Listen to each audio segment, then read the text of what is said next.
The snow drifted across the Wyoming frontier like a tired heaven finally releasing its breath, each flake trembling in the moonlit hush, as if it feared touching the world too abruptly. Colt Warringer, age 30, rode through that pale wilderness with the resigned patience of a man who had learned the shape of loneliness far too young, his silhouette a moving shadow against the silent, silver earth. The cold bit through his coat as if trying to carve out whatever warmth he had left, but he didn't rush. He had long ago accepted that the night would take whatever it wanted from a man. He guided his horse down the ridge, eyes narrowed against the blowing white, feeling the strange prickle of curiosity stir at the edges of his mind, some instinct whispering that not everything tonight would remain lost to the dark. And then, at the bottom of the slope, something small and motionless interrupted the endless snow, making him pull the reins tighter with a start he couldn't quite name, as if fate had breathed too close to him to ignore. He dismounted slowly, boots sinking deep into the drifts, and made his way toward the still figure half buried against a dead cottonwood. At first he thought it was a deer, some poor creature taken by the storm, but the closer he came, the sharper his breath caught in his throat. It was a woman, a native woman, with long black hair crusted in ice and skin pale with cold, her lashes frozen into delicate white crescents. Ayanna Snowbird, age 22, looked as though winter had decided to sculpt her first before stealing her away entirely.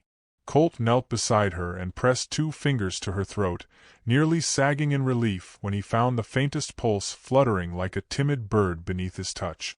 For a moment he only stared, struck by the delicacy of her breath, the fragile rise and fall of someone who had not yet chosen to surrender.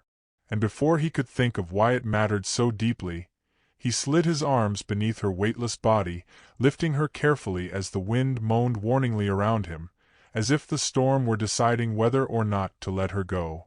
By the time Colt reached his cabin, the blizzard had grown into something monstrous, clawing at him with every step, and he felt the creeping fear that he might lose her before dawn even touched the sky. Inside, his cabin was dim and rough, but warm enough to cradle life if life was willing. He placed her near the fire, stripped off her ice-dampened cloak, and wrapped her in his thickest blanket, hands trembling in spite of himself. Her lips were blue, parted slightly as she struggled to breathe, and every few seconds a small, broken sound escaped her, a sound that tightened something inside him that had stayed silent for years. He heated water, warmed cloths, guided spoonfuls of broth to her mouth even when she barely swallowed, fighting the creeping sense of helplessness that rose each time her eyes fluttered without truly opening. And as the storm raged outside, he found himself leaning closer, whispering words he didn't realize he remembered, asking her to hold on, to stay, to choose this small corner of warmth over the winter trying to reclaim her, the quiet plea lingering in the air like a question he was afraid to understand. Her fever came hours later, burning hot enough to steal the color from Colt's face as he touched her skin. He sat beside her throughout the night, wiping her forehead with the soaked cloth, lifting her gently when she trembled, murmuring her name even though she had never given it to him. At one point she whispered something in her language, voice so faint it barely existed, and he leaned close, catching the shape of a word that sounded like fear, or longing, or both. She reached for him once, blindly, her fingers curling weakly around his wrist, as if she were grasping for a tether between worlds, and Colt felt something deep inside him break open, something soft, something aching, something he hadn't felt in years. He wanted her to stay alive with a desperation that startled him, a quiet shame rising in his chest at how fiercely he feared losing someone he hadn't known for more than a few hours. And as the first pale light of dawn pushed against the windows, he found himself leaning forward, forehead nearly touching hers, waiting to see if her eyes would find their way back to the world or drift into a darkness he wasn't ready to accept. When she finally woke, the sun had barely touched the sky. Her lashes trembled first, then her eyes opened slowly, dark, soft, and searching.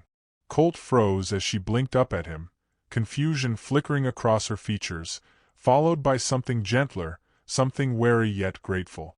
She tried to sit up, wincing as the cold memory returned to her body, and he steadied her with a hand at her back, trying to hide how careful and reverent his touch had become.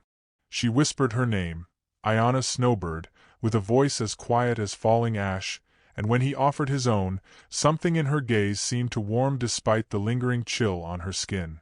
She studied him for a long moment, her eyes tracing the lines of his face as though memorizing the man who had pulled her back from the edge. Colt felt an unexpected heat rise beneath her attention, a strange wonder curling in his chest, and the unspoken question in her expression made him swallow hard, realizing he wasn't ready for any answer she might find in him. Colt brought her into town 2 days later, hoping to secure some medicine for the remnants of her fever.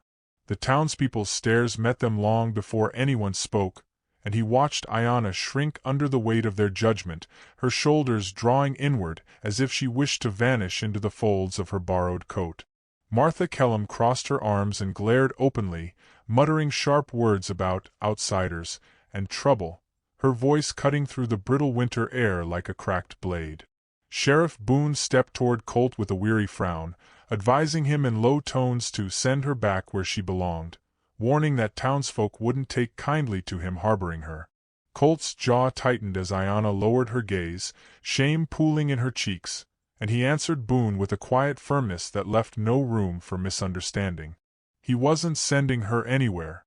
The sheriff's eyes darkened with caution, the townspeople whispered louder, and the soft tension between Colt and Ayanna twisted into something heavier, something fragile enough to break beneath the wrong breath, lingering in the cold air like a secret waiting to be tested. Back at the cabin, days grew longer, softer, woven with small moments that stitched their lives quietly together. Ayanna began helping with chores, her movements graceful even in unfamiliar spaces, her silence speaking in ways words never could. She folded Colt's shirts with delicate precision, gathered herbs she recognized from the forest edge, and sometimes left carved wooden trinkets on the table, small gifts shaped with uncertain hands but full of intention. Colt found himself watching her without meaning to, noticing the way she hummed under her breath when she cooked or how she tilted her head when listening to the wind, as though it carried messages only she could understand. She learned English slowly, leaning close whenever he corrected her, and in return taught him phrases from her own language, smiling shyly whenever he stumbled. And one evening, as the fire cast soft gold across her face, she reached out and touched his cheek in a gesture so gentle it felt like a confession, her eyes softening as if she were thanking him not just for saving her life, but for offering her a place where she no longer felt invisible, a moment so fragile Colt barely allowed himself to breathe. But warmth never lasts long in a world built on cold edges. The town's gossip sharpened with every passing day, each whisper a blade aimed at Colt's integrity, Ayanna's presence, and the fragile peace blooming between them. Reverend Thatch visited Colt's cabin with a warning in his eyes, his words wrapped in concern but heavy with caution, urging Colt to consider what he might lose by defying the town's expectations. Ayanna overheard fragments, voices carried by the wind, cruel speculations spoken by people who had never bothered to know her, and each sentence wounded her with a quiet precision she tried desperately to hide. She watched Colt gather firewood that evening, the strain in his shoulders unmistakable, and the guilt in her chest tightened until it felt like a physical ache. She wondered whether her presence was a burden he bore out of duty, not desire, a thought that hollowed her from the inside while curiosity whispered painful possibilities she wished she didn't believe. And as night settled gently over the cabin, she found herself facing a choice shaped not by fear, but by a heart too soft to risk hurting the only man who had ever offered her a refuge. When the moon reached its highest point, pale and silent over the blanket of snow, Ayanna packed the few belongings she had in silence. She left a carved token on Colt's table, a small wooden heart, rough around the edges, shaped with trembling devotion, and brushed her fingertips over it as if apologizing for leaving something so honest behind. She slipped out into the night, her breath forming clouds in the biting air, her footsteps disappearing quickly behind her as she walked deeper into the white wilderness. Colt woke minutes later to a strange stillness in the cabin, a cold that reached him in a way the winter never could. He called her name once, twice, the sound cracking against the walls before he lunged for the door, heart hammering painfully when he saw the fading tracks spiraling away from the cabin. Without thinking, without breathing, without allowing fear to take hold, he saddled his horse and rode into the storm as though every second he hesitated carved her farther from him, the urgency in his chest rising like a fire fighting the dark. The storm was cruel, its wind clawing at his face as Colt raced across the fields, following the nearly erased trail Ayanna had left behind. Memories of her laughter, her shy glances, her soft touch flooded him with a violence he didn't expect, each one tightening the dread coiling inside him. He shouted her name into the snow, the sound swallowed instantly by the wind, yet he refused to slow down, refused to consider the possibility of arriving too late. Curiosity clawed at him. Why had she left? Why hadn't she told him? But beneath that confusion lived something deeper, something raw and undeniable that pushed him forward with relentless determination. When he found her collapsed near the frozen creek, half-conscious and shivering violently, he nearly fell from his horse in his haste to reach her, his hands shaking as he gathered her against his chest. Her voice trembled with apologies, soft and broken, insisting she didn't want to ruin his life, her breath barely a whisper against his collar as he held her. And Colt, heart pounding with a fear he could no longer hide, told her the truth he had been running from. She wasn't ruining his life. She was his life now, the words escaping him with the fragile honesty of a man finally realizing what warmth felt like. He carried her back to town at sunrise, refusing to let her go even when the cold burned him raw. The townspeople gathered, eyes wide with judgment, but Colt didn't waver, not when he asked Reverend Thatch to marry them, not when the whispers turned sharp enough to cut the air. Ayanna trembled in his arms, unsure, afraid, overwhelmed by the sudden shift in the world, but Colt lifted her chin gently, eyes steady, voice soft as he promised she deserved a place where no one could make her feel unwanted again. The ceremony took place beneath the falling snow, the world around them muted into a quiet blessing. Ayanna's hands trembled as she held his, her breath catching when he wrapped his coat around her shoulders, a vow in itself, a promise carved from the raw sincerity of a man who had finally stopped running from the truth. Their first kiss as husband and wife was careful, hesitant, full of hope and trembling longing, a delicate moment that felt like winter finally learning the shape of spring, lingering in the air like a promise that refused to fade.